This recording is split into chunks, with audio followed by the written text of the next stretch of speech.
Hi guys, कैसे हो आप लोग। इस वीडियो में मैं आपसे बात करने वाला हूं अबाउट कुछ ऐसी फाइनेंस और टैक्स की गलतियां जो कि हम as content creator and YouTuber करते हैं, जिनका हमें आइडिया नहीं होता है। इसके पहले हमने दो वीडियो में देखा, एक पे हमने बात करा अबाउट इनकम टैक्स की। यूट्यूबर और कंटेंट क्रिएटर के जो different sources of streams of income रहती है, वहाँ पे इनकम टैक्स कैसे लगता है, वहाँ पे जीएसटी कैसे लगता है। हमने एक और वीडियो में देखा कि उन पे जो टीडीएस है, उनके क्या क्या कंप्लायंसेस हमें करने होते हैं। इस वीडियो में मैं आपसे ओवरऑल बात करने वाला हूं कि कौन कौन सी ऐसी जीएसटी की गलतियां रहती है, इनकम टैक्स की गलतियां रहती है, फाइनेंस की क्या क्या टिप्स हैं जिन्हें आपको ध्यान देना चाहिए as content creator. By the way, मैं आपको एक बात और बता दूं, ये उन लोगों के लिए है जो कि कंटेंट क्रिएटर हैं, यूट्यूबर हैं, जिनकी इनकम में ऐड से, मर्च से, अफिलिएट इनकम, ब्रांड इनकम या फिर कोर्स वगैरह सेल करके जो इनकम आती है, उन लोगों को टारगेट करते हुए ये वीडियो मैं बना रहा हूँ, ताकि आपको समझ में आए कि ये कैसे किया जाता है। तो सबसे पहली गलती होती है जीएसटी में रजिस्ट्रेशन नहीं लेना। आपको मैं बता दूं, अगर आपका जीएसटी में रजिस्ट्रेशन आपका लेना कंपलसरी हो जाता है अगर आपका टर्नओवर 20 लाख रुपीस को क्रॉस करता है। एज अ यूट्यूबर अगर आपका टर्नओवर 20 लाख रुपए के ऊपर जाता है तो आपको जीएसटी रजिस्ट्रेशन कंपलसरी होता है। ऐसा हो सकता है कि आपके पास में अफिलिएट और ब्रांड इनकम आती हो, इस कारण से जो आपके क्लाइंट्स हैं वो आपको बोलते हो कंपलसरी कि हमें जीएसटी बिल चाहिए, इस कारण से भी आपको जीएसटी नंबर लेना पड़ सकता है। दूसरी गलती है नॉट फाइलिंग एलयूटी। जब आपको यूट्यूब से ऐड की इनकम आती है तो ये जो इनकम होती है इसे हम एक्सपोर्ट ऑफ सर्विस बोलते हैं, और एक्सपोर्ट ऑफ सर्विस पे हम जीएसटी पे नहीं करते हैं। एक्सपोर्ट पे हमें जीएसटी नहीं पे करना, ये एक बात हो गई। दूसरी बात ये हुई कि because this is export of service, ऐसे केस में जीएसटी लॉ में कंपलसरी रिक्वायरमेंट है कि आपको letter of undertaking LUT file करना कंपलसरी होगा। और हमारी ये गलती होती है कि हम हमारा LUT नहीं फाइल करते। जैसे ही आपका फाइनेंशियल ईयर चालू होता है उसके पहले आपको एक LUT फाइल करना होता है, सो एज टू इंश्योर कि आप कंप्लाई भी कर रहे हैं और साथ में आप उस पर जीएसटी पे नहीं करेंगे, वो भी आपका सेव हो जाएगा। थर्ड मिस्टेक है not matching TDS credits with 26AS। आपको बहुत बार इनकम रिसीव होती है, जैसे कि कमीशन इनकम। अब आपको जो रिसीव हो रही है वो कमीशन इनकम रिसीव हो रही है, और मान लीजिए अगर आपको 100 रुपये रिसीव हुए हैं तो उस पर 5% का TDS मतलब कि 5% डिडक्ट हो गया और आपको 95 रुपीज़ रिसीव हुए हैं। आपको मिले 95 है, लेकिन आपने कहीं पे लिख के नहीं रखा है कि आपके 5 रुपये जो है TDS डिडक्ट हुआ है। साल एंड हो जाता है, उसके बाद में आपको आइडिया नहीं होता कि आपका कितना TDS डिडक्ट हुआ है, और हम ये मैच ही नहीं करते हैं कि वो सारे क्रेडिट्स हमें मिल रहे हैं या नहीं मिल रहे हैं।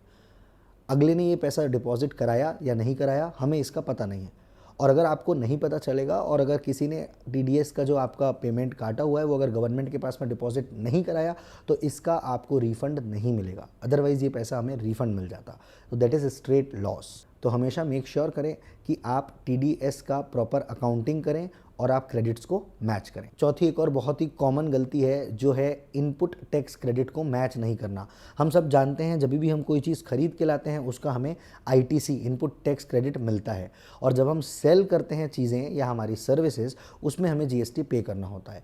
जब हम जीएसटी पे करते हैं उस टाइम पे जो हमने खरीद के लाया है उसका जो हमारे पास में इनपुट रहता है उस इनपुट को हम एडजस्ट कर लेते हैं, लेकिन उसे आप तभी एडजस्ट कर पाएंगे जब आपके पास में रिकॉर्ड्स होगा।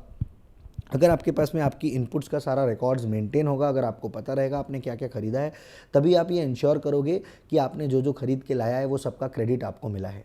ये क्रेडिट आपको कैसे मिलता है? गवर्नमेंट जो है वो अपने जीएसटी के पोर्टल पे आपको ये शो करती है। गवर्नमेंट कैसे शो करती है? क्योंकि अगर से आपने किसी से ख़रीदा है तो वो सप्लायर ने ये डिटेल गवर्नमेंट के पास में जमा करी है। अगर कोई सप्लायर ने ये डिटेल नहीं दी है तो गवर्नमेंट के पास में भी वो डिटेल नहीं जाएगी और आप उसका क्रेडिट नहीं ले पाओगे। इस कारण से ये ज़रूरी है कि जहाँ पे भी आपने कोई चीज़ खरीदी और जीएसटी का पैसा दिया है उसका क्रेडिट लिया जाए, और उसका क्रेडिट मिला है या नहीं मिला है इसके लिए अपन ने मेक श्योर करना होगा कि आपने जो जो परचेस करके लाया है उसको आप मैच करोगे अपने 2A या 2B से, जहाँ पे पोर्टल में दिखाएगा कि आपको कौन कौन से क्रेडिट्स मिले हैं। पांचवी मिस्टेक इसी से रिलेटेड है, हम जो भी ITC लेते हैं, हम जो भी क्रेडिट्स क्लेम करेंगे वो सारे क्रेडिट्स का हमारे पास में इनवॉइस होना चाहिए। मतलब आप कोई भी चीज़ खरीद के लाते हैं जिसके एवज में आपने अगर कोई ITC क्लेम किया है तो उसके इनवॉइस हमें सेव करने की हमारे पास में ज़रूरत है। हमें 6 साल तक के GST लॉ में कंपलसरी है कि हम उसे मेंटेन करें। आप उसे 8 साल माने, क्योंकि इनकम टैक्स में भी अलग लिमिट चलती है, GST में भी चलती है, तो 8 ईयर्स तक के आपको डॉक्यूमेंट जो है वो मेंटेन करना कंपलसरी है। छठवीं गलती जो अक्सर यूट्यूबर्स करते हैं, जो भी अगर सेल्स करते हैं, ऑनलाइन सेल करते हैं, अमेज़ॉन के थ्रू सेल करते हैं या फिर कोई भी ई-कॉमर्स ऑपरेटर के थ्रू अगर अपन सेल करते हैं तो उस टाइम पे सेल का TDS और TCS दोनों डिडक्ट होता है। जीएसटी का TCS जाता है और इनकम टैक्स का TDS जाता है, ये सारे को हम मैच नहीं करते हैं। टीडीएस एक इनकम टैक्स का हो गया, वो अलग पार्ट हो गया। जीएसटी में एक और टीसीएस कटता है 1% का, वो 1% का क्रेडिट हमें क्लेम करना रहता है जीएसटी पोर्टल पे जा करके। अगर आप उसे नहीं क्लेम करोगे तो वो पैसा आपका लूज़ हो जाएगा। इसलिए ये भी इम्पॉर्टेंट है कि आप अगर ऑनलाइन सेल वगैरह करते हो तो उसका जो टीसीएस क्रेडिट है उन्हें क्लेम करो। नेक्स्ट एक और कॉमन मिस्टेक जो कि बहुत सारे लोग करते हैं वो है कि अपना जो कोटेशन बना करके देते हैं वो बिना जीएसटी के दे देते हैं। मतलब अगर आप कोई ऑर्गेनाइज बिजनेस के साथ में डील करोगे तो आप देखोगे वो अपना जब भी प्राइस बताते हैं तो वो ये बताते हैं 100 रुपीज़ प्लस जीएसटी। आप उनसे पूछते हैं कितना चार्ज हुआ, they would be saying you इतना रुपए प्लस जीएसटी। मतलब कि वो आपको ये बताते हैं कि जीएसटी एक्स्ट्रा है। लेकिन हम बहुत बार क्या करते हैं, हमारा प्राइस ऐसे ही बता देते हैं, जिसमें हम जीएसटी को अलग से बताते नहीं हैं। और बहुत बार ये होता है कि उसमें क्लैरिटी नहीं आती है, बाद में वो जीएसटी हमें अपने पॉकेट से देना पड़ता है।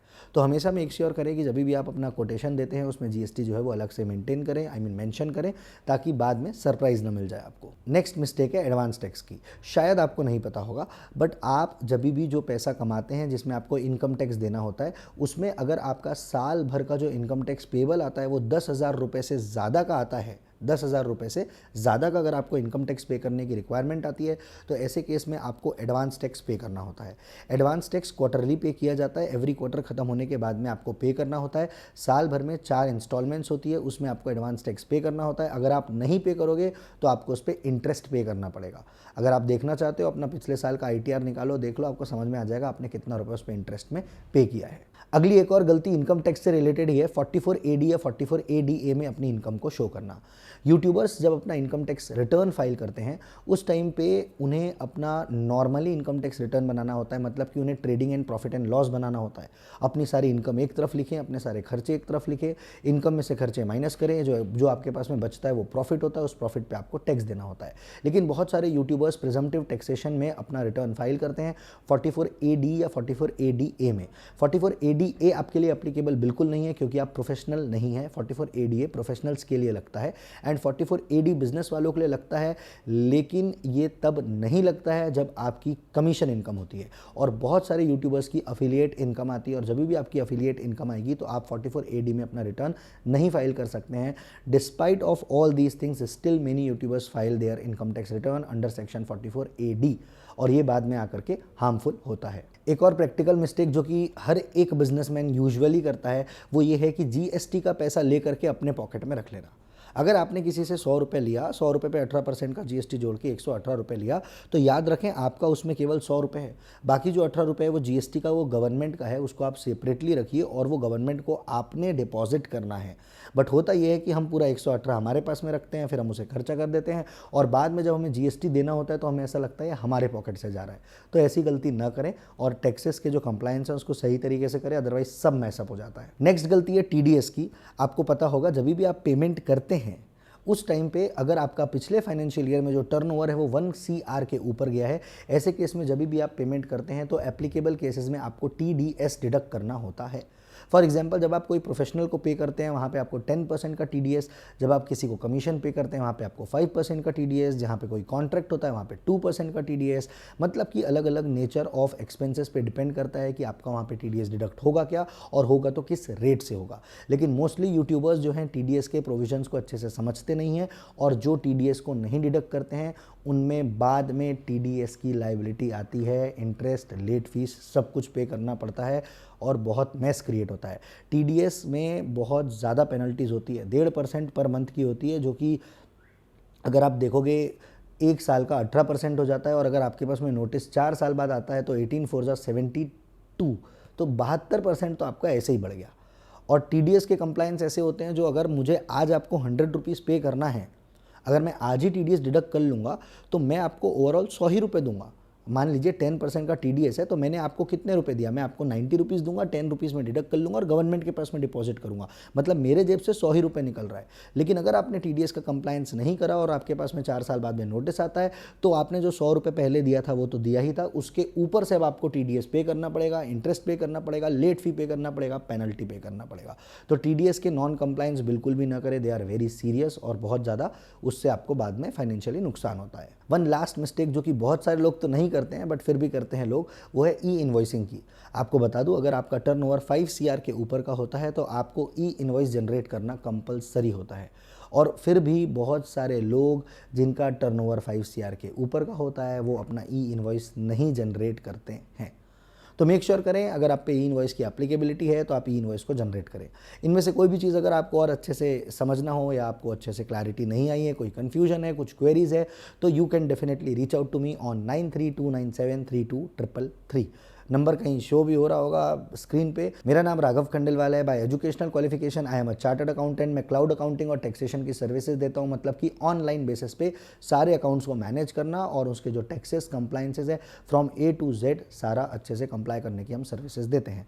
अगर आपको लगता है कि हम साथ में वर्क कर सकते हैं तो भी definitely reach out to me. अगर आपको अदरवाइज भी कोई क्वेरी है तो no problem, you can definitely consider reaching out to me on the same number. I hope आपको ये वीडियो अच्छा लगा होगा।